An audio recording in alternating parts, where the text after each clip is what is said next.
بسم اللہ الرحمن الرحیم نحمدہ و نصلی علی رسول الکریم۔ اللہ تعالیٰ کا احسان فضل کرم ہے، اللہ تعالیٰ نے توفیق عنایت فرمائی کہ ہم لوگ مل کے بیٹھیں اور جو اصلی مقصد زندگی ہے اس کی طرف اپنی توجہ پھر سے تازی کریں اور ایک دوسرے کو یاد دہانی کرائیں۔ اللہ تعالیٰ اس میں اثر دے اور وہ باتیں جو ہمارے لیے مفید ہے وہ کہنے سننے کی توفیق دے۔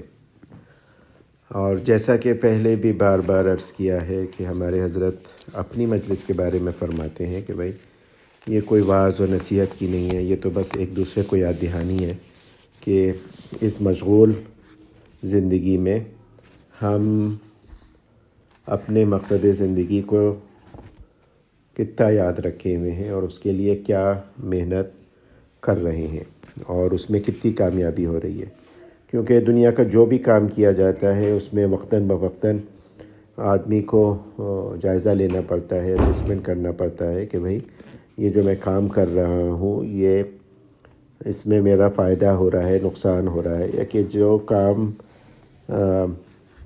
یا وہیں کا وہیں اٹکا ہوا ہے۔ تو یہ ایک ذمہ دار آدمی اس طرح سے کرتا رہتا ہے وقتاً فوقتاً۔ تو دین کے معاملے میں بھی دیکھنے کی ضرورت ہے کہ ہمارا دین جو ہے وہ کہیں نہ اللہ بچائے صرف ظاہری ایک وہ صورت تو نہیں اختیار کر گیا، اور جو اصل دین کی حقیقت ہے وہ ہمارے اندر پیدا ہوئی ہے اور ہو رہی ہے اور بڑھ رہی ہے کہ نہیں بڑھ رہی، کیونکہ اور چیزوں میں تو آدمی ہر وقت ترقی کا متمنی بھی ہے، کوشش بھی کر رہا ہے اور دیکھتا بھی رہتا ہے کہ بھئی میری اتنے پیسے تھے، اب اتنی بڑی یہ پوزیشن تھی، اب کتنی ہے، اور بھی دوسری چیزوں میں دیکھتا رہتا ہے کہ بھئی اوروں سے اپنے کو کمپیئر کرتا ہے۔ لیکن دین کے معاملے میں ایک اطمینان ہے، اور یہ اطمینان جو ہے یہ خطرناک چیز ہے، یہ نہیں ہونا چاہیے بالکل بھی۔ ایک حدیث کا مفہوم ہے کہ جس کا آج گزشتہ کل سے بہتر نہیں ہے اور آنے والا کل وہ آج سے بہتر نہیں ہے، موجودہ آج سے بہتر نہیں ہے، تو وہ نقصان میں ہے، کچھ اس طرح کا مفہوم ہے۔ تو یہ بات ذہن میں رہنی چاہیے اور کوشش رہنی چاہیے، اور کم از کم دعا کے درجے میں، اور ایک عزم کہ بھئی ہاں کرنا ہے، اور یہ نہیں کہ ہاں بھئی جس حال میں ہے وہی حال صحیح ہے اور مزید کچھ نہیں کرنا، یہ جو ہے یہ گڑبڑ چیز ہے۔ تو اس کی طرف توجہ رکھنے کی ضرورت ہے۔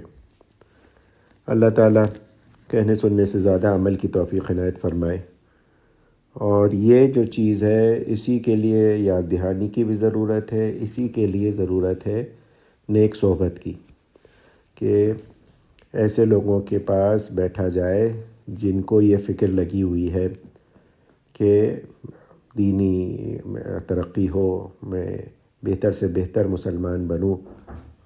ہاں، کیا دروازہ بند کیا ہے؟ اچھا، پھر کیوں وہ بند کر دیا ہے کیا؟ اس کو آگے پیچھے کرو، وہ جو وہ ہے۔ اچھا صحیح ہے۔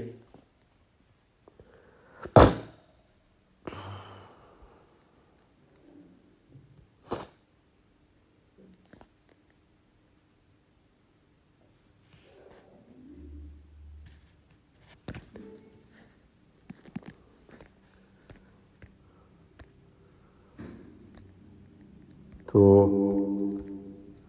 یہ دیکھنے کی ضرورت ہے کہ بھئی ایسی صحبت جس میں اللہ تعالیٰ کی طرف توجہ، اللہ سے تعلق بڑھے، اور یہی علامت ہے کہ بھئی ہمارے بزرگوں نے جو فرمایا ہے کہ آدمی ایسے سے تعلق قائم کرے، ایسے سے مشورہ کرے جس کی صحبت میں بیٹھ کے آخرت کی فکر بڑھے، اور یہ خیال پیدا ہو کہ میں بہتر سے بہتر مسلمان بنوں۔ تو یہ چیز کرنے کی ضرورت ہے، اسی لیے مل کے بیٹھ جاتے ہیں، کچھ پڑھ لیتے ہیں۔ تو یہ ہمارے حضرت کے وعظ ہیں جو انہوں نے رمضان میں ان لوگوں کے لیے جو بیٹھتے ہیں اعتکاف میں، ان کے لیے بیان فرمائے تھے۔ اور ساری لوگ الحمدللہ اس میں ایسے ہوتے ہیں جن کا اصلاحی تعلق ہوتا ہے کسی نہ کسی سے، اور کوشش کر رہے ہوتے ہیں اپنی دینی حالت بہتر کرنے کی۔ تو اس میں حضرت تھانوی کے ملفوظات پڑھ کے ان کی تشریح بیان کرتے تھے حضرت۔ تو فرماتے ہیں ایک ملفوظ میں حضرت تھانوی نے ارشاد فرمایا، اگر گناہ صادر ہو جائے تو فوراً 2 رکعت نماز توبہ کی نیت سے پڑھو، تو فوراً 2 رکعت نماز توبہ کی نیت سے پڑھو اور پھر توبہ کرو۔ اس طرح توبہ کرنے میں متعدد مصلحتیں ہیں۔ نمبر 1 آیت ہے ان الحسنات یذہبن السیئات، یعنی نیکیاں گناہوں کو زائل کر دیتی ہیں۔ تو ایک گناہ کی بات ہوئی تو اس کے لیے آدمی نے توبہ بھی کی اور 2 رکعت نماز بھی پڑھ لی۔ نماز کے بعد توبہ کرنے میں دل حاضر ہوگا، اور قبول توبہ کے لیے حضور قلب ضروری ہے، یعنی توجہ ہوگی، آدمی کو ایک ندامت ہوگی، اور نماز کے بعد عموماً ہوتا ہے کہ توجہ اللہ بڑھ جاتی ہے، تو وہ ہوگا۔ تو یہ بھی ایک مصلحت ہے۔ چونکہ نفس کو نماز شاق ہے، اس لیے نفس گناہوں سے گھبرائے گا کہ یہ کہاں کی لت لگ گئی، بلکہ شیطان بھی گناہ کرانا چھوڑ دے گا۔ یہ بھی ایک مصلحت ہوتی ہے کہ آدمی اگر یہ کر لے کہ ہر گناہ کے بعد 2 رکعت نماز پڑھ کے توبہ کرے گا، تو شیطان یہی کرے گا کہ بھائی یہ تو ایک عجیب وہ ہو گیا، میں تو گناہ کرانا چاہتا ہوں، اور یہ جو ہے یہ گناہ کرنے کے بعد نادم بھی ہوتا ہے، اور اس کے بعد نماز بھی ایکسٹرا پڑھ لیتا ہے، تو اس کا تو میرا تو گھاٹا ہو گیا، کیونکہ وہ دیکھے گا کہ میں اس سے 10 گناہ کراؤں گا تو یہ 20 رکعتیں پڑھے گا، گناہ تو توبہ سے معاف ہو جائے گا، اور یہ 20 رکعتیں اس کے پاس نفع میں رہیں گی، تو وہ رفتہ رفتہ گناہ کرانا بھی چھوڑ دے گا۔ مشہور واقعہ ہے حضرت معاویہ رضی اللہ تعالیٰ عنہ کا کہ تہجد کے وقت آنکھ نہیں کھلی، ہمارے حضرتی نے بیان فرمایا تھا، اور صبح اٹھے تو بہت ان کو وہ ہوا، افسوس ہوا، اور انہوں نے بہت توبہ استغفار کی، پورے دن ایک رنج رہا، بار بار توبہ کرتے رہے، اور اس کے بدلے میں بہت ساری نفل نمازیں وغیرہ بھی پڑھی۔ دوسرے دن تہجد کا وقت ہوا تو دیکھا کہ کوئی پاؤں کا انگوٹھا ہلا رہا ہے، اٹھا رہا ہے ان کو، تو انہوں نے حیرت سے پوچھا یہاں کون ہے؟ تو اس نے کہا کہ میں شیطان ہوں۔ تو کہا کہ تیرا کام تو غفلت میں ڈالنا ہے، تو نیکی کے لیے کیوں مجھے وہ کر رہا ہے؟ تو کہنے لگے کہ آپ نے کل آپ کی تہجد قضا ہو گئی تھی، تو آپ اتنے افسردہ رنجیدہ رہے، اور پورے دن آپ نے اتنے اچھے نیک کام ایکسٹرا کیے کہ میں نے کہا سمجھا کہ بس آپ اس وقت اٹھ جائیں، تہجد پڑھ لیں تو یہ کافی ہے، ورنہ تو میرا نقصان ہو جائے گا۔ تو اس لیے یہی کہا جاتا ہے کہ بھئی اگر خدا نخواستہ کوئی گناہ ہو جائے، اور ہم سب کی یہی حالت ہے کہ بھئی ہو ہی جاتا ہے کوئی نہ کوئی، بعض دفعہ مجبوری سے، بعض دفعہ پھسل جاتے ہیں۔ تو حضرت فرماتے ہیں کہ توبہ کرنے کے لیے 2 رکعت نماز پڑھنے میں کئی فائدے ہیں۔ ایک فائدہ یہ ہے کہ قرآن کریم کا ارشاد ہے ان الحسنات یذہبن السیئات، یعنی نیکیاں برائیوں کو زائل کر دیتی ہیں۔ برائیوں سے مراد صغیرہ گناہ ہے، مثلا کوئی صغیرہ گناہ آپ سے سرزد ہوا، آپ نے وضو تو کر لیا، وضو کے نتیجے میں وہ گناہ معاف ہو گیا، یا نماز پڑھ لی، یا وہ گناہ معاف ہو گیا، کیونکہ نیکیاں برائیوں کو زائل کرتی ہیں۔ لہٰذا جب صلاۃ توبہ کی نیت سے 2 رکعت پڑھیں گے تو صغیرہ گناہ تو خود ہی معاف ہو جائیں گے۔ اور دوسرا فائدہ یہ کہ نماز کے بعد توبہ کرنے میں دل حاضر رہتا ہے، اور اس وقت خشوع و خضوع ہوتا ہے، اللہ تعالیٰ کی طرف توجہ ہوتی ہے، اور آدمی ندامت فیل کر رہا ہوتا ہے، محسوس کر رہا ہوتا ہے، تو اس لیے حضور قلب سے توبہ ہوگی۔ اور تیسرا فائدہ یہ کہ آئندہ بھی شیطان گناہ کرانے سے گھبرائے گا، اور یہ سوچے گا کہ اگر میں نے اس سے گناہ کرا بھی لیا تو یہ شخص 2 رکعت پڑھ کر توبہ کرے گا، اس کے نتیجے میں توبہ سے وہ گناہ معاف ہو جائے گا، اور 2 رکعتیں اس کو نفع میں حاصل ہو جائیں گی، یعنی لہٰذا شیطان یہ سوچے گا کہ بہتر یہ ہے کہ اس سے گناہ ہی مت کراؤ، اس سے گناہ نہ کرانا بہتر ہے۔ اسی لیے حضرت تھانوی رحمۃ اللہ علیہ نے فرمایا جب بھی کوئی گناہ سرزد ہو جائے تو صلاۃ توبہ کی نیت سے 2 رکعتیں پڑھ کر توبہ کر لیا کرو۔ اللہ تعالیٰ اپنے فضل سے ان تمام باتوں پر عمل کی توفیق عنایت فرمائے اور گناہ سے بچتے ہوئے زندگی گزارنے کی توفیق دے، عطا فرمائے۔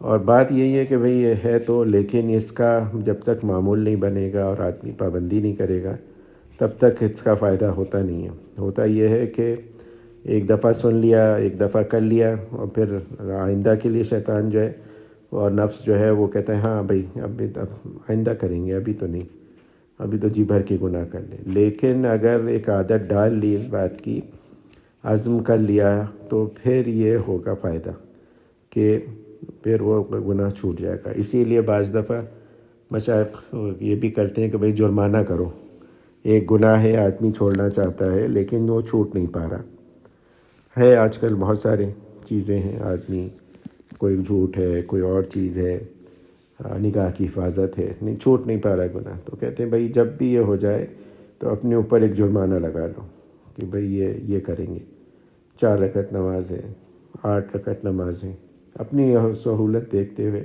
کسی سے مشورہ کر کے، اور پھر اس کو نبھانا، اسی طرح سے چھوٹے گا، ورنہ نہیں چھوٹے گا۔ ورنہ پھر یہ ہوتا رہے گا کہ آج کل اور پوری زندگی گزر جائے گی۔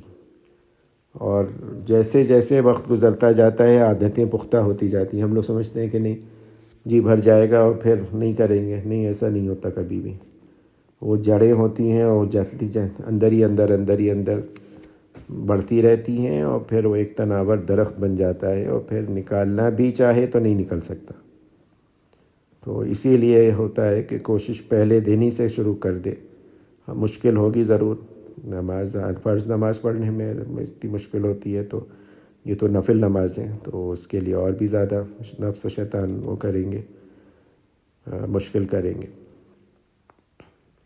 حضرت فرماتے ہیں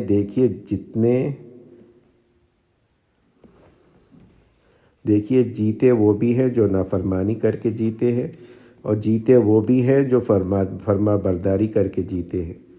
جو فرما برداری کر کے جیتے ہیں انہیں فرما برداری کر کے موت نہیں آ جاتی، بلکہ اگر حقیقت شناس نگاہ سے دیکھا جائے تو یہ نظر آئے گا جیتے وہی ہیں جو فرما برداری کر کے جیتے ہیں۔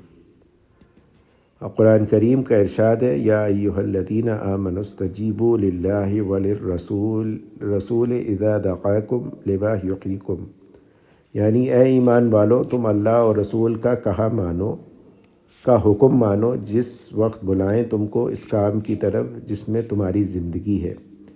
لہٰذا حقیقی زندگی تو وہی ہے جو ان کی اطاعت میں گزرے، اور جو زندگی اللہ اور رسول کی نافرمانی میں گزرے وہ دیکھنے میں تو زندگی نظر آ رہی ہے لیکن حقیقت میں موت سے بدتر ہے۔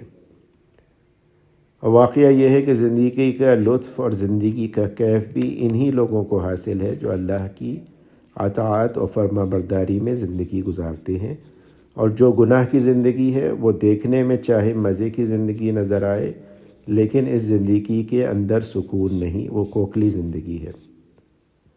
اور حضرت یہ فرماتے ہیں قرآن میں ہے بھی یہ سکون کس طرح حاصل ہو سکتا ہے، کیونکہ قرآن نے فرمایا الا بذکر اللہ تطمئن القلوب، یعنی اطمینان تو اللہ کے ذکر، اللہ کی یاد اسی میں ہے، اس سے حاصل ہوتا ہے۔ لہٰذا پرکیف زندگی، پرلطف زندگی، عافیت، آرام اور راحت کی زندگی وہی ہے جو اللہ اور اس کے رسول کی اطاعت میں گزرے۔ اللہ تعالیٰ اپنے فضل و کرم سے ہم سب کو سکون اور راحت والی زندگی عطا فرمائے۔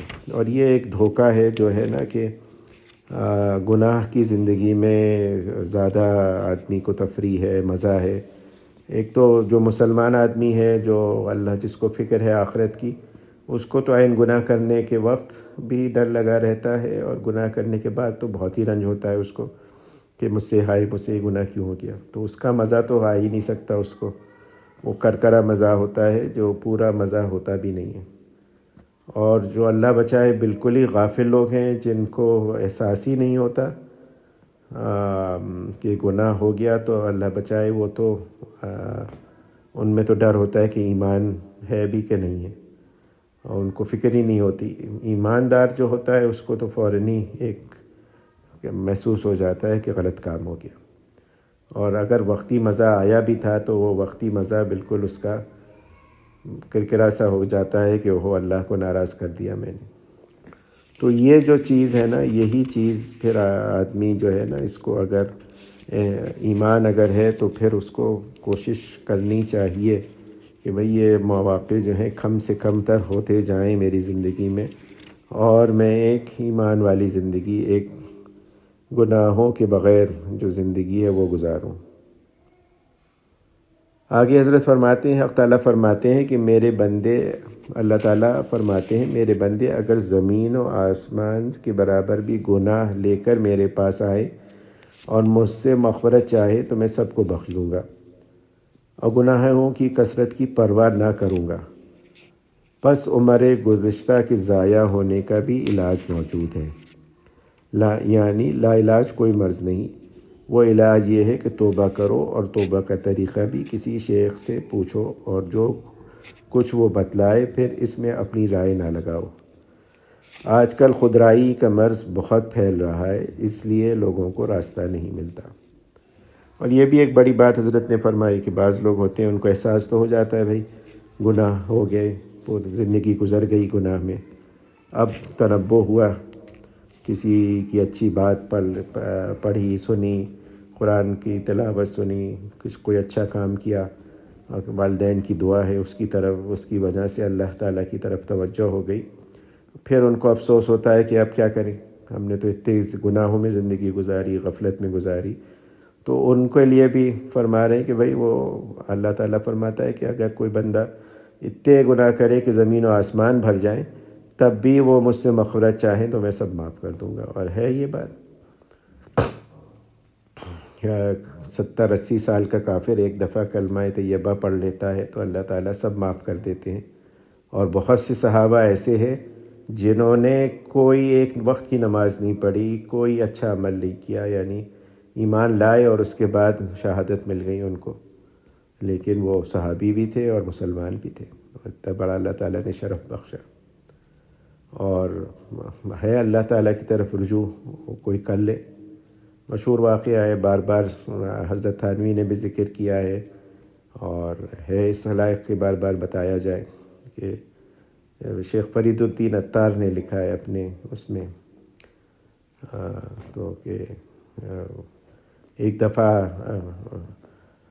حضرت جبریل نے سنی کہ عرش سے آواز آ رہی ہے، لبیک یا عبدی، لبیک یا عبدی، کہ اے میرے بندے میں حاضر ہوں، اے میرے بندے میں حاضر ہوں۔ تو بڑا تعجب ہوا ان کو، انہوں نے زمین آسمان میں تمام عبادت گاہیں جا کے دیکھ لی مسلمانوں کی جو اس وقت تھیں، اور کہیں پہ ان کو کوئی نظر نہیں آیا۔ تو پھر اللہ تعالیٰ ہی سے عرض کی کہ یہ آپ کس کو جواب دے رہے ہیں؟ تو جواب ملا ان کو کہ یہ ہے ایک 80-90 سال کا بت پرست ہے، اور یہ بت کی پرستش کرتا تھا، اور اس کے سامنے بیٹھ کے تسبیح پڑھا کرتا تھا، اور کیونکہ فارسی میں لکھی ہے تو یا سنم پڑھتا تھا، اے بت اے بت۔ اس کے منہ سے نکل گیا یا سمد ایک دفعہ، تو اس کو جواب دے رہا ہوں میں۔ تو ہمارے حضرات فرماتے ہیں کہ اللہ کا نام جو ہے چاہے جتنی غفلت سے لیا جائے، ہم لوگ تو ہوتے ہیں، ہم لوگ سمجھتے ہیں کہ بھئی بہت توجہ سے اور بہت اس سے نام لیں تو پھر اثر ہوگا، وہ کہتے ہیں نہیں، اللہ کا نام ایسا نہیں ہے، اللہ کا نام تو اتنا بڑا ہے کہ اگر غفلت سے بھی لیا جائے گا تو اثر کیے بغیر نہیں رہے گا۔ اور حضرت تھانوی کہتے ہیں کہ مثالوں کے تو بادشاہ ہیں، کہتے ہیں کہ اگر غلطی سے بھی کپڑا رنگ میں گر جائے گا تو رنگ تو چڑھ جائے گا اس پہ، یہ تو ہو نہیں سکتا کہ آپ نیت کریں اور تبھی رنگ آئے گا ورنہ نہیں آئے گا۔ تو اللہ کا نام جو ہے، اللہ تعالیٰ کی طرف رجوع کرنا جو ہے کوئی معمولی چیز نہیں ہے، بہت بڑی چیز ہے، اور یہی چیز جو ہے اسی کی طرف دعوت ہے کہ بھئی ہر وقت ہر لمحے اللہ کی طرف رجوع کرتے رہو، چاہے جیسی بھی حالت ہو. ہمارے حضرات یہی فرماتے ہیں کہ بھائی 3 ہی حالتیں ہیں بندے کے اوپر آئیں گی. تو ایک یہ کہ پچھلے زمانہ یاد آئے گا تو افسوس ہوگا، میں کہیں گے بھائی اس پہ استغفار کرو. موجودہ زمانے میں یا تو اس پہ کوئی اچھی حالت ہوگی تو اس کا شکر ہے، اور اگر تکلیف ہے تو اس پہ صبر ہے. اور آئندہ کے لیے خدشات لگے رہتے ہیں کہ یہ نہ ہو جائے، وہ نہ ہو جائے، کیا نہ ہو جائے. تو اس کے بارے میں ہے کہ اللہ سے رجوع کر کے پناہ مانگو. میں نے حضرت سے پوچھا کہ بھئی یہ جو اسباق ہوتے ہیں صوفیاء کے یہاں، تو ہمارے اسباق کیا ہیں؟ تو حضرت نے کہا بھئی ہمارے اسباق تو یہ 4 اعمال ہیں: استغفار، صبر، شکر اور اللہ سے پناہ مانگنا. اس کی عادت لگاؤ، رٹ لگاؤ ہر وقت، ہر حال میں بندہ جو ہے اس میں سے ان 4 چیزوں میں سے کسی نہ کسی چیز میں ہے. یا تو وہ شکر کر رہا ہوگا، یا صبر کر رہا ہوگا، یا پچھلا یاد آئے گا تو استغفار کر رہا ہوگا. اس کو اللہ تعالیٰ کا مکمل تعلق حاصل ہے اس میں. تو اسی طرح سے بڑھتا جاتا ہے اللہ سے تعلق، اور بالآخر وہی تعلق مع اللہ ہو جاتا ہے. حضرت تھانوی کا انتقال ہو رہا ہے، بالکل آخر مرض الموت میں ہے، بستر پہ لیٹے ہیں، آنکھیں بند ہیں، کوئی بات کرنے کی طاقت ہی نہیں ہے. تو دوا پلائی گئی حضرت کو. تو یہ بند ہو جاتا ہے. ہاں کھول رہا ہوں، کھلا. تو آنکھیں بند ہیں، بالکل مجمع بیٹھا ہے، تو تھوڑے بہت خاص لوگ چاروں طرف. دوا پلائی گئی، پلا دی ایک دوا. تو لوگوں نے کہا بہت کمزور ہیں، دوسری دوا بھی پلانی تھی. تھوڑی دیر بعد پلائی تو حضرت جھنجھلا گئے. حضرت نے کہا بھئی ایک مشغول آدمی کو کیوں بار بار پریشان کرتے ہو؟ تو تعجب کی بات تھی کہ مشغول کہاں ہے؟ وہ تو لیٹے میں ہیں، مرض الموت ہے، آخری وقت ہے، اور کوئی بات ہے نہ، کوئی چیت ہے نہ، کچھ لکھ رہے نہ، کچھ کھا رہے نہ پی رہے. لیکن بات وہی تھی کہ اللہ سے دل جڑا ہوا تھا، اللہ ہی سے مناجات تھی، اللہ ہی کی طرف رجوع تھا. اور یہ جو بار بار دوا پلانے کے لیے وہ کہا جا رہا تھا، تو حضرت کو وہ ناگوار گزرا. اور یہی چیز پیدا کرنے کی ہے کہ اللہ کے ساتھ دل جڑا رہے بندے کا، اور پھر اس میں آدمی کی غفلت کم ہوتی جاتی ہے کہ بھئی اس میں خیال رہتا ہے کہ بھئی گناہ نہ ہو، اور ہو جاتا ہے تو فوراً توبہ کرتا ہے.